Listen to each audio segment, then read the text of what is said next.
All right. So, a couple things to talk about first. Um,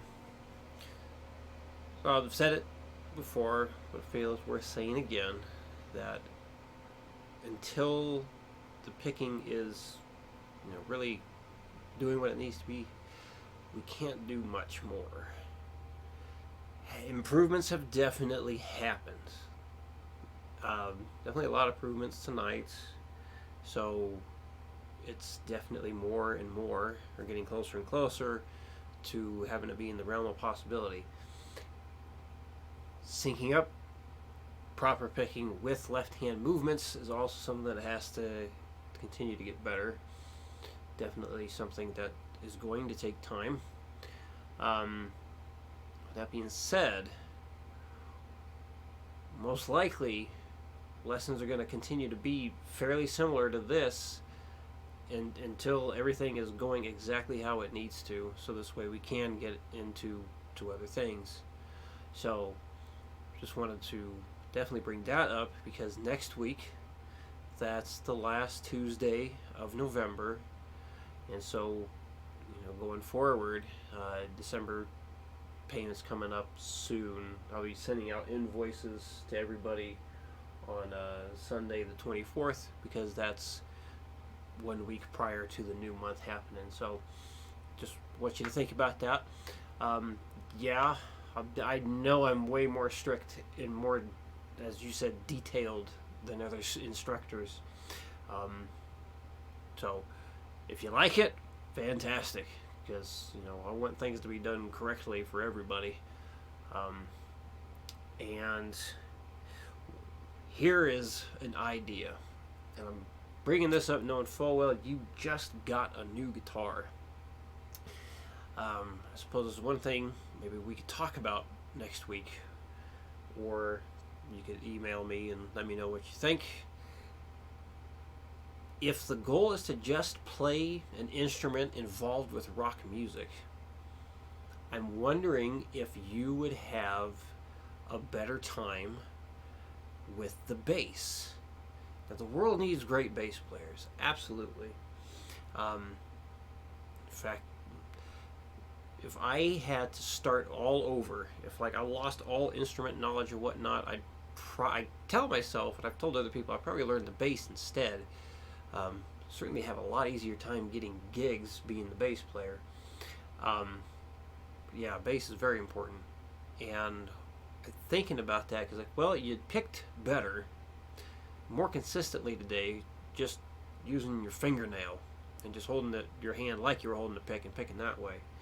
Well, if you use fingers on the bass, picking like this, you have your finger way out here, bam, bam. It's much easier to kind of get that picking motion down on the bass, and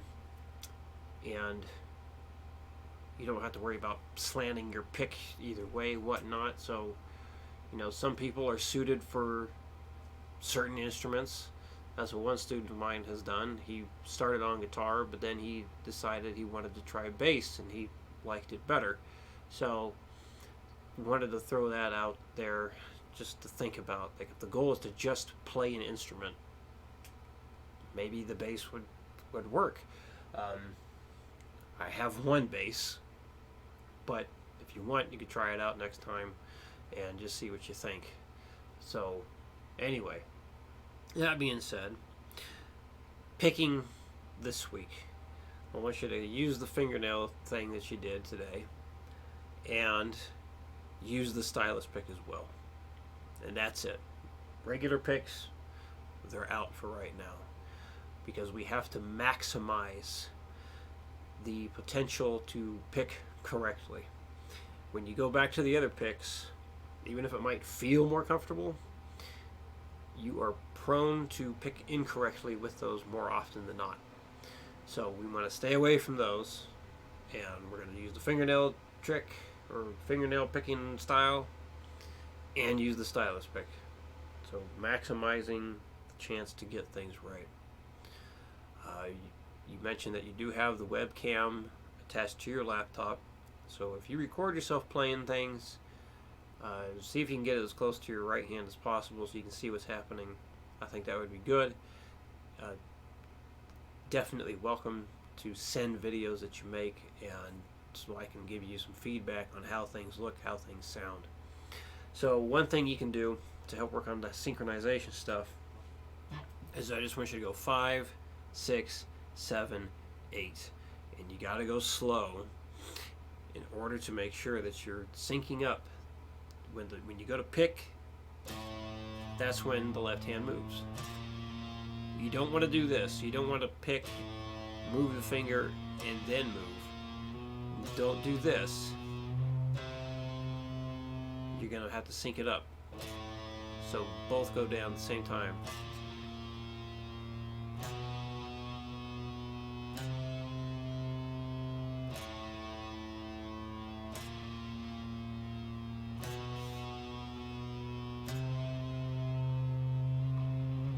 Okay.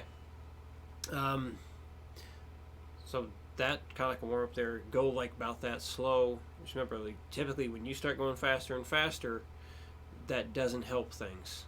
It makes it worse because then you're not able to think about everything that's going on. So what I've done is I took the bass and the drums from that track you had last time, and I just split things up. So this way you have an individual track for each line here. Now, instead of sending you a full track, I want to just focus on the individual lines. We're going to have to just take it baby steps, okay? So yeah, hopefully the backing tracks are going to play loud enough here so this way you can hear what's going on. So just remember, just when you're going to pick things, you got to just pick straight through. Don't come up slow and then through.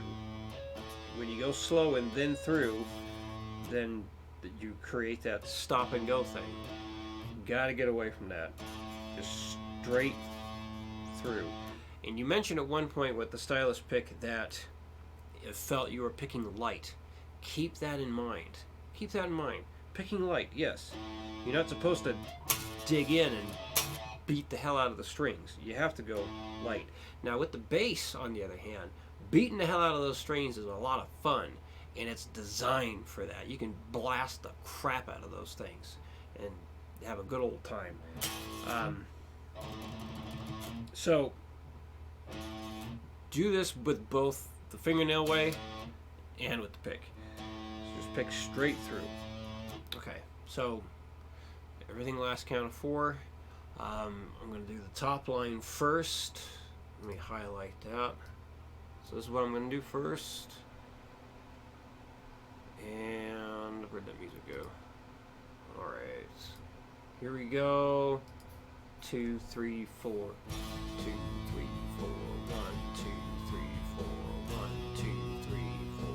1, 2, 3, 4. 1, 2, 3, 4. 1, 2, 3, 4.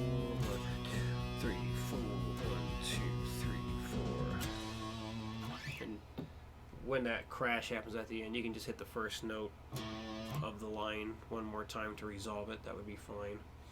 Or you can just stop and let the crash thing happen. So the crash symbol that happens at the end signifies when it's done. So I'm going to do that again without playing anything after the crash happens. So here we go. 2, 3, 4. 2, 3, 4. 1, 2, 3, 4. 1, 2, 3, 4. 3, 4. 1, 2, 3, 4. 1, 2, 3, 4. 1, 2, 3, 4. 1, 2, 3, 4. Alright, next line. 2, 3, 4. 2, 3, 4. 1, 2, 3, 4. 1, 2, 3, 4. 1, 2, 3, 4. 1, 2, 3, 4. 1, 2, 3, 4. 1, 2, 3, 4. 1, 2, 3, 4.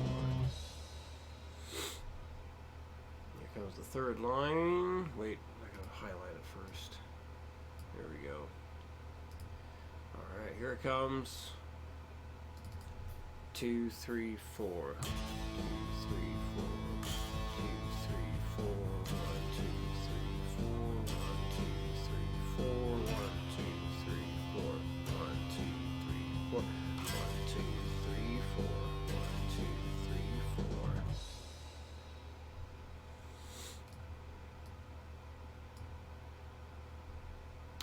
Alright, and here comes line number 4. 2, 3, 4. 2, 3, 4. 1, 2, 3, 4. 1, 2, 3, 4. 1, 2, 3, 4. 1, 2, 3, 4. 1, 2, 3, 4. 1, 2, 3, 4. 1, 2, 3, 4. Okay, there we go. So again, practice it with the fingernail picking. Practice it with just the stylus pick. I would have used the stylus pick to demonstrate with one, but I don't have any at the moment because I let somebody else borrow the one that you borrowed. I actually ordered some because I'm kind of curious how my accuracy is going to improve, if it will improve, and if I do some certain practice with that stylus pick. So I don't know. I'm curious. So any questions about what I said at the beginning of the video, definitely let me know. Yeah, I'm definitely curious about the whole bass thing, but maybe just worth giving it a shot and seeing how you feel with it. Maybe, because I don't think we've talked about if you've tried one before. I know when people think rock music, they primarily think guitar, but the bass is really, really important in a lot of things. And speaking of beating the hell out of the strings when you're playing, I know Geezer Butler, from Black Sabbath, he's a pretty heavy-handed bass player. Steve Harris of Iron Maiden, he's the reason why I started playing bass, and you hear a lot of heavy-handed playing in his stuff. So it's definitely a lot of fun. Definitely a lot of fun. So it might be something that you like, but let's give it a try. So there we go. Again, any questions, let me know, just like you have been doing. And talk to you soon.